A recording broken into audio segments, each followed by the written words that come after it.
네, 반갑습니다. 이건철 교수입니다. 오늘은 한국 지명률의 네 번째 시간으로, 지난 시간까지는 우리 이제 서울이란 이름, 물론 그 전에 대한민국이란 이름이 왜 생겼나, 또 서울이란 이름이 왜 생겼나, 어떻게 생겼나, 요걸 이제 첫 시간에 했었죠. 두 번째, 세 번째 시간에는 각 도, 경기도란 이름, 강원도, 충청도, 경상도, 전라도, 제주도란 이름 왜 생겼나. 다음에 이제는 네 번째 시간으로서 우리 각 지역 중에서도 서울, 조선으로 치면 도성 안에 있는 가장 중심지, 종로구에 있는 동네에 대해서 한번 보도록 하겠습니다. 종로구란 이름, 종로구, 서울시 가장 중심부에 위치하고 있다는 거죠. 신정 동국여지 성남의 한성부에서 또 동국여지 비고에 종로구란 이름 대신에 운종가, 서울 앞에 있는 큰 십자가 네거리, 운종가라는 기록이 나옵니다. 거기에 상권의 중심지였죠. 태조 7년에 도성문을 여닫는 시각을 알려주는 종을 매달았던 종루, 종을 매달았던 누각입니다. 그 누각이 원래는 오늘날 탑골공원 앞에 청운교가 있었는데 그 청운교 서편에 있었다가 다시 옮긴 자리가 오늘날 현재 자리입니다. 종로 사가입니까? 사가 쪽에 있는 거기인데 그 종을 달아놓은 누각이 있었다. 그게 종로, 종이 있는 거리, 종로가 된 겁니다. 원래 이 보신각은 조선 때는 도성에 문 여는 거, 그러니까 통행금지 시작과 해 그런 것처럼 밤에 한 10시쯤 되면 이 종이 치면 대궐 문 닫습니다. 밤 10시 전입니다. 거의 해지고 나면 거의 바로 닫습니다. 그리고 새벽에는 그때 일찍 농사 짓고 그런 게 때문에 새벽에는 5시쯤 아마 그때 엽니다. 파루 그러죠. 그거 치는 거, 그게 이 종입니다. 보신각. 요즘은 1년에 한 번 새해 치죠. 근데 조선 때는 하루에 2번, 바로 문 닫을 때, 또 성문 열 때 쳤던 이 보신각 종이 있는 누각이 있었다. 그래서 종로가 된 겁니다. 북악산, 인왕산, 남산, 낙산, 요게 내사산. 서울 가운데 내사산인데 보통 그러죠. 풍수지리로 볼 때 경복궁 뒤쪽에 북악산을 중심으로 좌청룡, 우백호 앞에 앞산, 안산, 그러기도 하죠. 난산. 근데 요 중에서 남산 빼놓고가 다 지금 종로구역입니다. 남산은 거의 산 쪽이니까 그렇죠. 한장노선 전체 둘레가 18.7km인데 그 요소마다 4개 문, 4대문이죠. 그 4대문, 유교의 오상인 인의 예지 신에 따라 동쪽에 흥인지문, 동대문 그러죠. 서쪽에 도리문, 남쪽에 숭례문, 남대문 그러죠. 북쪽에 숙정문. 자, 사상에 따르면 인의 예지신이면 인, 흥인, 서쪽 돈이 의 되죠. 그 다음 예, 숭례 되죠. 그 다음 북쪽은 지니까 숙지문 이렇게 돼야 되는데 왜 숙정문이냐 하면 요 숙자가 엄숙할 숙자, 요 한자는 지금 뒤에 나올 겁니다. 정자는 다스리다 그런 뜻입니다. 뭐냐면 이 인의 예지를 신을 오상, 음양오행할 때 오상에 비유하면 목화토금수, 오늘날 월화수목금토일에서 월과 이런 해와 다른 음양이고 그 사이 5개가 오행이죠. 오행인데 이 지는 물에 해당됩니다. 수. 요즘 수요일 그러듯이 수에 해당되는데, 그래서 북쪽은 수에 해당되는데 수는 왜 그러죠? 요즘 말로 섹시하다. 그걸 옛날 사람들은 숙기가 있다 없다 그런 겁니다. 근데 이 수가 있으면, 숙기가 있으면 요즘은 섹시한 걸 참 좋게 보는데 조선시대는 정수가지 못한. 그래서 이 수가 발달하면 도성 안에 있는 여자들이 음기가 세져서 분기문란을 일으킨다. 그래서 그 수기운이 못 들어오도록 막아야 된다. 그 북쪽 이름을 진짜 안 쓰고 음수갈 숙자에다 다스릴 정. 북쪽에서 들어오는 그 나쁜 섹시한 기운을 막기 위해서 이름을 이렇게 지은 겁니다. 숙정문.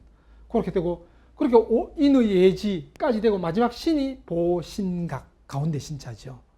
또 어떤 분은 동대문, 남대문 그런 말씀 안 된다. 그건 일제잔재다. 아닙니다. 조선 초부터 흥인지문 그러기도 하고 쉽게 동대문 그러고 또 숭례문 그러기도 하고 남대문 그랬다는 기록이 나옵니다. 그건 일제잔재가 아니고 당연하죠. 그 당시 사람들은 동서남북으로 만들었으니까 편하게 숭례문, 옛날 사람들 한자도 모르고 글도 모르는 사람 많은데 부르기 힘들었겠죠. 오히려 편하게 그때도 많이 썼다는 겁니다. 조선 초기 한양 천도와 함께 종로는 도성 동서남북 4대문의 통로를 연결하는 십자거리가 있고, 여기에 유기전 같은 대표적 상권, 유기전, 포목점, 어물전, 그렇게 6가지 대표적인 상권이 있었던 거리입니다. 예, 요 길이죠. 거의 북쪽, 남쪽, 예, 북대문, 숙정문, 남대문, 그 다음에 동대문, 서대문, 그리고 그 사이에, 요게 큰 대문, 4대문이고, 그 사이에 소문, 동소문, 해화문, 또 남소문, 광희문, 요게 이제 수구문 그러기도 하죠. 요때 옛날에 이제 신라 도성에, 조선 도성에 있었던 이제 장례 행렬이 요로 빠져나갔답니다. 그래서 시체가 빠져나간다, 수구문, 또는 청계천 물이 요로 빠져나갔다, 그래 쓰기도 하고 그랬답니다. 그 다음에 요 서대문과 남대문 사이에 서소문, 또 북대문과 서대문 사이에 북소문, 이렇게 되어 있고, 여기에 4대문과 4소문, 8문이죠. 이거 경복궁, 창덕궁 중심인데, 요 경복궁 앞에 거리 십자거리죠. 여기에 유기전이 있었던 겁니다. 여기 유기전이 있고, 경복궁도 중심이야, 창덕궁도 그 당시에 아주 중요한 궁이었기 때문에 요 두 궁을 중심으로 왼쪽에 종묘, 오른쪽 요 경궁 옆에 여기에 사직당 있었죠. 그건 뒤에 또 나옵니다. 예, 서울도 일부 중에 일부입니다. 그 중에서 종로도 다 찍을 수 없는 일부입니다. 종로 중에서 가회동은 종로 중에서도 중앙부에 위치한 동인데, 조선시대 북부 10방 중에 하나인 가회방을 그대로 동 이름으로 정했다. 이게 뭐냐면, 조선초는 종로구, 동대문구, 남구 같은 구를 쓴 게 아니고 주로 부를 썼습니다. 부를 쓰고 동네 이름 대신에 방을 썼습니다. 그러니까 육부입니다. 중부가 있고, 오늘날 중구라 그러죠. 중부가 있고, 동서남북, 동부, 서부, 남부, 북부, 그렇게 있고, 각 부마다 방들이 있습니다. 그 방들이 오늘날 동이 된 겁니다. 일제 때는 가회점, 요거는 일본식으로 표현하는 겁니다.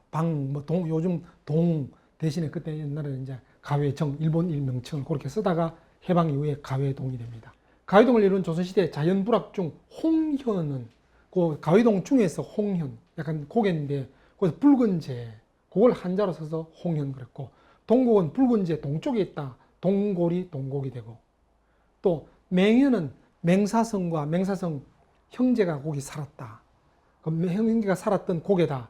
맹감사 고개, 그러면서 맹현이 되었다. 그럽니다. 교남동은 글자 그대로 다리 남쪽 그런 뜻이죠. 근데 그때 분명히 다리가 있었던 겁니다.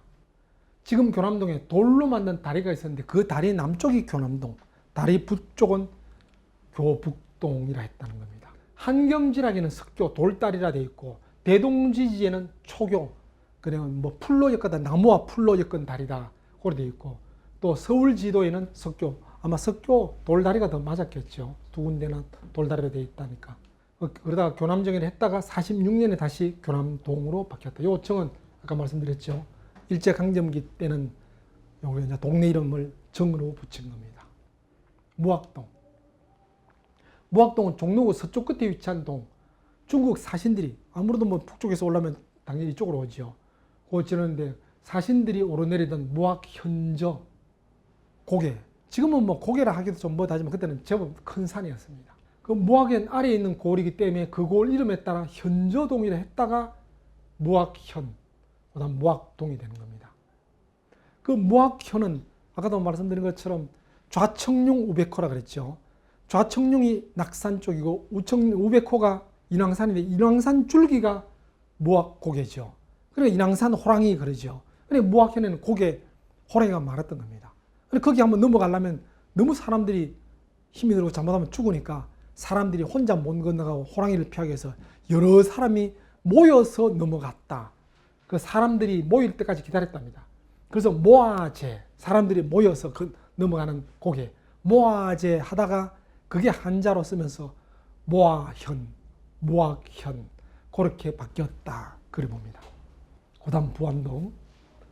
종로 북쪽에 있는 동인데 지명은 세금정 쪽 길가에 높이 2m가량의 부침바위가 뭐냐면 뒤에 나옵니다. 아들을 원하거나 잃어버린 자식을 찾으려면 부모들이 소원을 빌면서 바위에 돌을 붙였다. 요즘도 바위에 동전 붙이고 뭐 그러죠. 그러면 뭐 소원 빌고 하는데 그 돌 붙이면 돌이 살짝 그 붙는 것 같아요. 그런 돌을 붙일 수 있는 바위가 있었다. 부침바위. 그게 유래가 돼서 부암동. 붙일 수 있는 바위 뭐 그런 거겠죠. 조선시대는 의통방지였고 방 그랬죠. 방이 옛날에 동 이름이라 그랬습니다. 그다음 14년에 고양군 은평면 부암리가 되었다가 36년에 부암정, 일제강점기 때는 정자 붙였다가 해방 후 46년에 부암동. 46년에 주로 우리나라 시도 정리되면서 동도 이름으로 바뀝니다.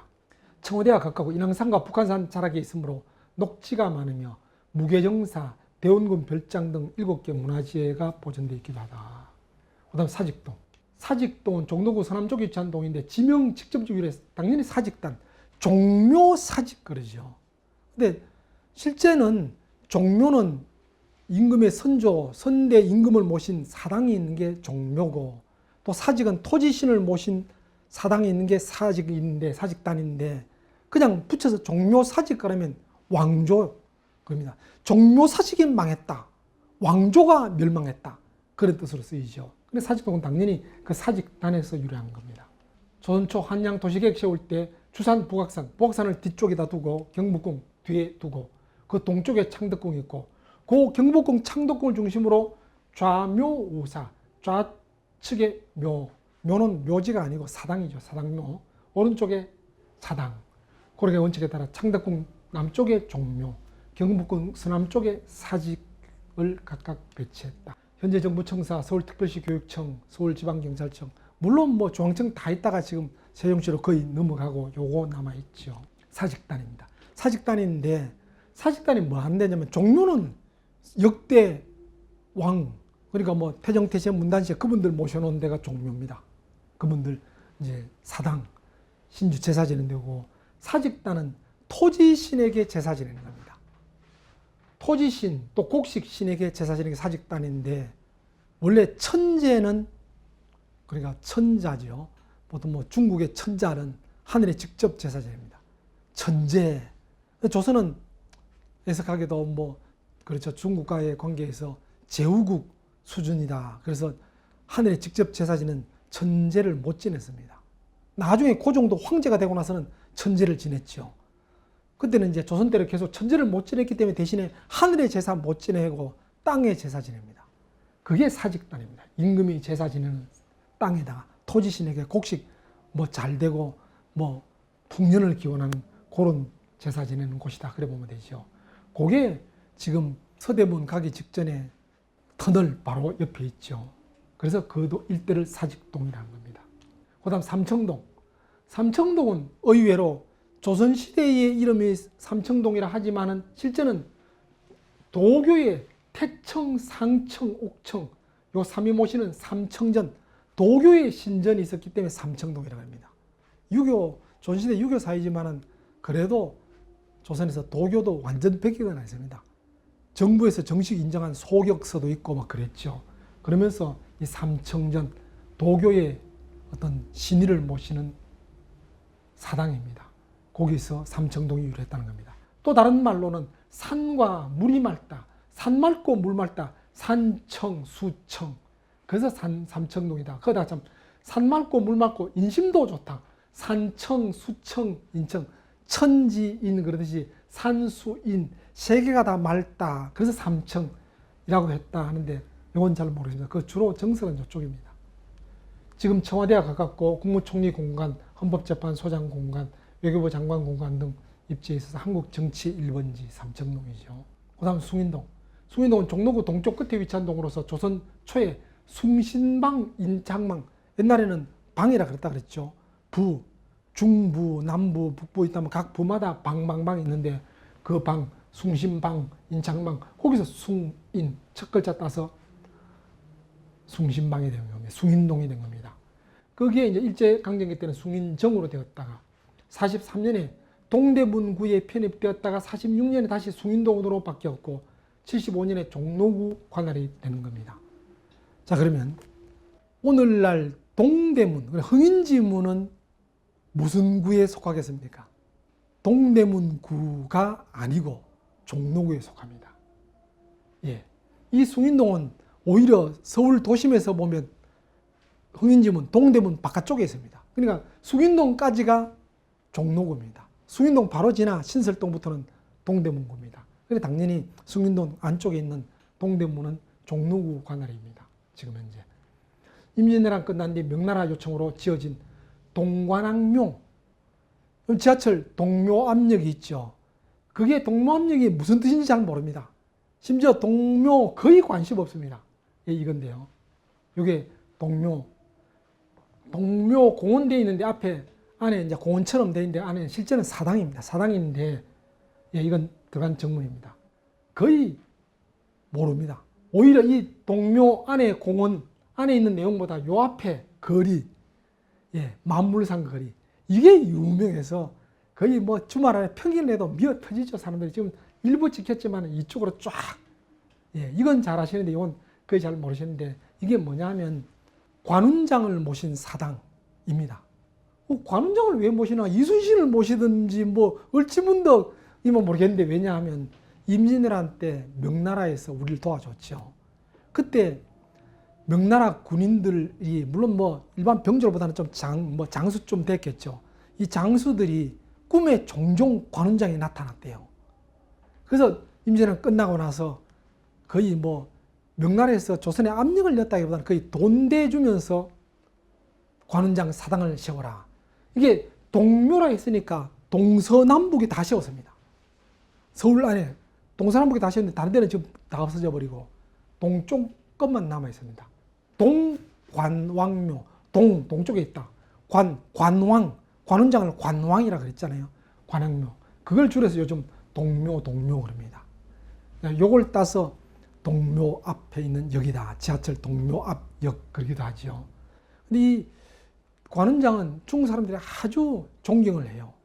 우리가 물론 삼국지 볼 때도 충신이라고 존경하고 우리는 이제 이순신을 최고의 무신, 뭐 문신이라면 퇴계 이황이나 율곡이 우리는 딱 그래 되잖아요. 그 중국에서는 관운장을 장수로서 무신으로서 최고로 치기도 하지만은 오늘날 중국의 일반 인민들은 관운장을 도교의 재물의 신으로 봅니다. 관운장을 집에 모시면 집에 돈이 들어온다. 그래서 관운장을 많이 모십니다. 임진왜란 때 이거 세운 거는 충신이면서도 무신, 명나라 군대를 도와줬다. 그게 결국은 임진왜란 왜적을 물리치는 조선에 도움이 됐지 않느냐. 그걸 기려라. 그러면서 세웠지만은 명나라에서 세우라니까 세우긴 세웠지만 우리 조선의 입장에서 좀 떨떠름해서 별로 관리 안 했습니다. 그래서 다 없어지고 요거만 남았는데 지금 이것도 제법 땅도 넓고 터가 넓지만 들어가 보면 참 썰렁합니다. 썰렁하고 잡초도 많고 아직까지 좀 다른 우리나라 서울에 있는 문화유적에 비해서는 아주 좀 관리가 좀 제대로 안 된 것 중에 하나입니다. 이화동은 종로구에 위치한 동으로 지명이 이곳에 있던 이화정이라는 정자가 있었답니다. 이화동의 옛 마을로는 동숭동, 이화동에 걸쳐 있던 쌍계동이 있었는데 조선시대 삼청, 인왕, 쌍계, 백운, 청항 요게 서울 안에서도 가장 명소, 아주 관광 명소처럼 경치가 멋졌답니다. 그 중에 하나, 그 중에서 세 번째로 아주 아름다운 곳이었답니다. 이화정 있는 그 지역이. 그러다가 20년대에 건립된 이화장 그러면 바로 생각나지요. 이승만 대통령이 뭐 4.19로 하야할 때까지 살던 집입니다. 청와대 이전에 있었던 집이라고 보면 됩니다. 이게 이화장이죠. 생각보다 그렇게 안 커요. 건물은 요거 요 앞에 좀 그 정원이 좀 있고 그 정도입니다. 근데 이 속에 대한민국 처음 시작했던 조각했던 뭐 장관 뭐 뽑고 뭐 했던 그런 조각실도 있고 막 다 있습니다. 요 속에. 창신동 종로구 동쪽에 위치한 동으로 조선 초에 인창방, 숭신방 앞에서 숭인동은 앞 글자 따는데 창신동은 두 번째 따죠. 창신. 예. 두 번째 글자를 따서 창신동이 된 겁니다.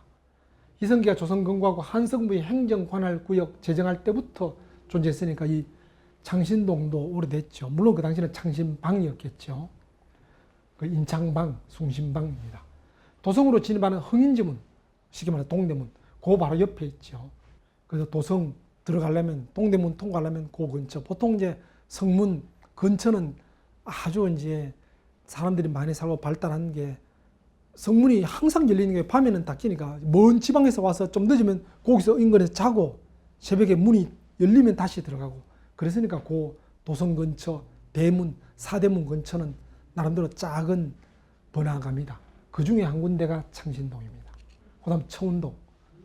종로구 중앙에 있는 위치한 거 청운동이죠. 인왕산의 맑은 바람, 청운 뭐 그런 뜻이죠. 청풍계, 흰 구름이 떠 있는 계곡 그런 뜻이라는 겁니다. 청운동.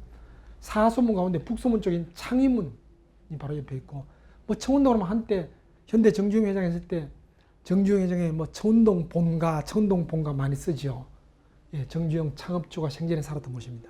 지금은 그 자식들이 거기 살지 않고 그냥 보존하고 있다 그럽니다. 1.21 사태 당시 순직한 고 최규식 경무관의 동상과 추모비가 자문 고개 정류장에 있는데 경복궁이 있고 경복 청와대가 있고 청와대 옆길로 해서 고개가 약간 언덕고개가 있습니다. 언덕고개 다 올라가면 자문 고개가 있고 터널이 있습니다. 그 터널 직전에 1.21 사태 때 순직한 최규식 경무관의 동상이 있습니다.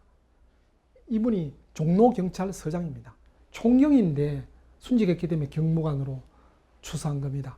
근데 거기에 동상이 있는데 실제 거기서 돌아가신 게 아니고 그 고개 밑에 청와대 담 바로 옆에 거기서 돌아가셨습니다. 거의 모르는데 지금 그 알고 찾아가보면 조그마한 돌팻말로 순직한 곳이라는 게 딱 적혀 있습니다. 이 1.21 사태가 뭐냐면 무장공비 청와대 습격 사건입니다. 무장공비가 북한에서 넘어와서 경복궁 청와대 근처까지 다 온 겁니다.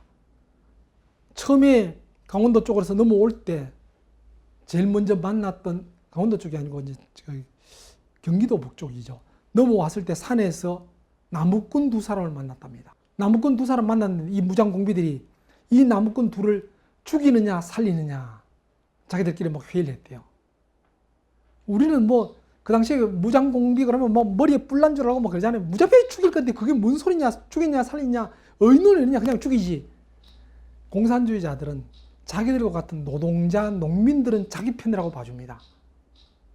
부르주아, 뭐 돈 많거나 높은 계급 이런 사람을 싫어하죠. 그런 농민들 산에 나무하러 왔으니까 자기 편 같은 사람이니까 죽이지 말자는 사람도 있었겠죠. 안 죽이고 살렸다가는 이 사람들 신고하면 어쩌려고. 그래서 옥신각신 하다가 살려주기로 했답니다. 살려주기로 했을 뿐만 아니라 그 당시에 무장공비가 차고 있던 세이코 시계까지 그 나무꾼한테 선물로 준 겁니다. 그래 살려줬습니다. 그 나무꾼들 내려오자마자 신고했습니다. 그때 숙직 서던 종로경찰서장 최규식 알고 나가서 대비해서 막아내다가 그때 순교했습니다. 순직했습니다. 평창동. 이 평창동 이름 지금은 현재 뭐 성북동 쪽에서 부촌으로 알려져 있는데 원래 평창이라는 게 창고를 말합니다. 원래 창고 총융청에 창고가 있고 그 밑에 또 선해청도 있고 두 개가 다 있었는데 위쪽이 상창, 뒤쪽이 하창 그러다가 지금은 같이 다 창고, 평창, 창고가 있는 곳이다 그랬는데 서울이 안에 편입 못 됐다가 49년에 서울 안에 포함되고 그전에 이제 조선 때까지만 해도 서울 도성 밖으로 그렇게 치다가 해방 이후에 서울시로 포함시키고 50년에 평창리가 평창동으로 바꿉니다. 전체 65%가 개발 제한 구역, 그린벨트, 산 쪽이죠. 산을 보존하려고 두고 있는데 지금 65% 정도가 산 개발 금지 지역으로 나왔지만 원래는 거의 대부분 다가 개발 제한 구역이었습니다. 그러다가 조금 전에 말씀드렸던 1.21 사태, 그때 이후에 청와대 뒤에 바로 그는 산들이 있으니까 더 무장공비가 오기 쉽다. 그래서 많이 개방해서 동네를 만들었답니다. 동네가 있으면 무장공비들이 잘 못 오니까. 근데 그 무장공비들이 산에 나무꾼 만나고 나무꾼 풀어줬다 할지라도 그 경기도 북쪽에서부터 서울까지 청와대까지 올 동안에 그 당시에 경찰 군인들 뭐 했나. 그때 검문소도 몇 군데나 지나쳤대요.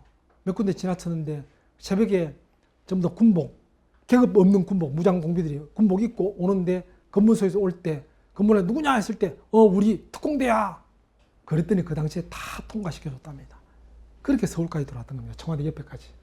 그래서 그런 거 없도록 아예 이제 동네도 좀 만들고 하면서 평창동이 좀 커진 겁니다.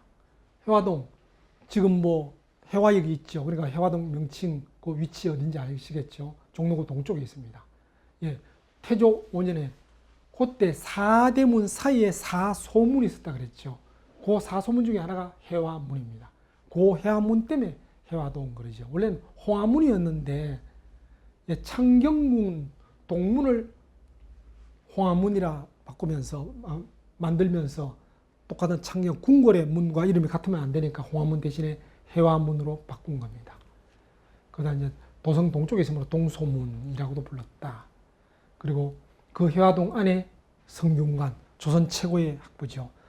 향교와 서원이 있는데 보통 사람은 향교는 공자를 모시는 사당이고 서원은 뭐 유교를 가리키는 서당이다 그렇게 생각하는데 그게 아닙니다. 향교나 서원이나 거의 같은 급인데 국공립학교가 향교, 사립학교가 서원이고 성균관은 최고 대학원 과정, 뭐 초시 합격한 사람이 대과 치기 전에 공부하는 그게 성균관입니다. 성균관 중에서 한 건물, 성균관 중에서 가장 중요한 대성전, 공자 모시는 사당이죠.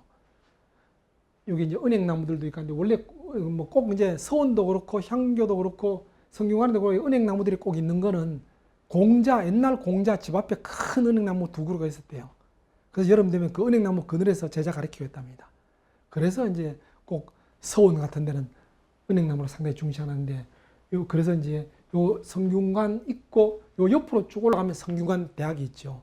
오늘날 그 성균관 대학과 조선 성균관은 아무 관계 없습니다. 그냥 지역적으로 바로 옆에 있어서 이름을 딴 겁니다. 그러면서 성균관 대학도 마크가 은행나무 잎이죠. 원래 이 성균관을 상징하는 겁니다. 자, 효자동 명칭. 효자동은 이름만 봐도 효자가 났던 동네다. 바로 아시겠죠? 조선 중기 문신 조원의 아들 희정과 희철이라는 큰 효자가 났다고 해서 쌍효자골, 한자로 효곡. 그러다가 그게 이름이 돼서 효자동. 48년부터 22년, 그러니까 작년 5월에 대통령실을 청와대에서 용산으로 옮기기 전까지 대통령이 있던 곳이 바로 이 효자동이죠. 또 유명한 영화가 또 효자동 이발사, 대통령 머리 깎아준 이발사, 뭐 그런 영화도 있는데 그 효자동입니다. 원래 이름은 경무대, 이승만 대통령이 살던 사택은 이화장이고 근무하는 건물이 경무대입니다. 지금 청와대 건물이 아니고 지금 청와대 건물에서 약간 왼쪽 앞에 지금 헐고 없습니다. 거기가 경무대였습니다. 경무대였다가 청와대로 이름만 바꾼 것을 80년대입니까? 90년대입니까? 90년대인가? 예, 그때 이제 헐고 지금 새로 지었죠. 지금 남아있는 청와대, 어쨌든 효자동에 속합니다. 예, 참고 자료드립니다. 참고로 보시고 여기까지 마치도록 하겠습니다.